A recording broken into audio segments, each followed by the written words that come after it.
Target തികയ്ക്കാൻ വേണ്ടി പോലീസും motor വാഹന വകുപ്പും വാഹന ഉടമകൾക്ക് വ്യാപകമായി നോട്ടീസ് അയക്കുന്നതായി വിമർശനം. നിയമലംഘനം നടത്താത്തവർക്ക് പോലും പിഴയൊടുക്കാൻ നോട്ടീസ് ലഭിച്ചതായാണ് പരാതി.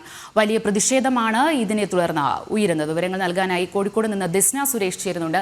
ദിസ്ന, ടാർഗറ്റ് തികയ്ക്കാൻ വേണ്ടി മാത്രമായിട്ടുള്ളൊരു നടപടിയാണോ, അല്ല അത്തരത്തിലൊരു സമീപനമാണോ പോലീസിന്റെ മോട്ടോർ വാഹന വകുപ്പിന്റെ ഭാഗത്തു നിന്നുണ്ടായിക്കൊണ്ടിരിക്കുന്നത്? ഇത്തരത്തിൽ ജനങ്ങളെ പിഴിയുക അല്ലെങ്കിൽ അവരെ കൂടുതൽ ബുദ്ധിമുട്ടിക്കുക എന്നുള്ളൊരു സമീപനം തന്നെയല്ലേ നമുക്ക് കൂടുതലായി മനസ്സിലാക്കാൻ സാധിക്കുന്നത്? ദിസ്ന.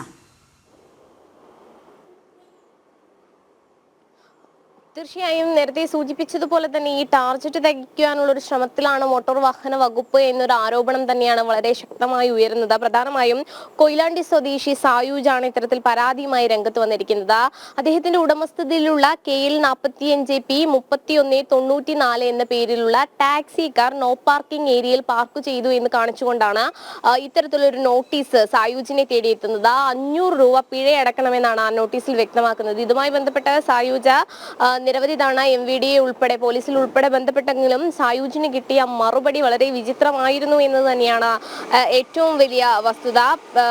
പാർക്കിംഗ് ഏരിയയിൽ പാർക്ക് ചെയ്ത വാഹനത്തിന് കിലോമീറ്ററുകൾക്കപ്പുറത്താണ് ഇത്തരത്തിലൊരു നിയമലംഘനം നടത്തി എന്ന് പറഞ്ഞ ഒരു ഫൈൻ MVD ഇട്ടത് എന്ന് തന്നെയാണ് സായൂജ് പറയുന്നത്. എന്തായാലും വലിയ പ്രതിഷേധം തന്നെയാണ് ഈ സംഭവവുമായി ബന്ധപ്പെട്ട് ടാക്സി ഡ്രൈവർമാരുടെ ഭാഗത്തു നിന്ന് പ്രധാനമായും ഉയർന്നു വരുന്നത്.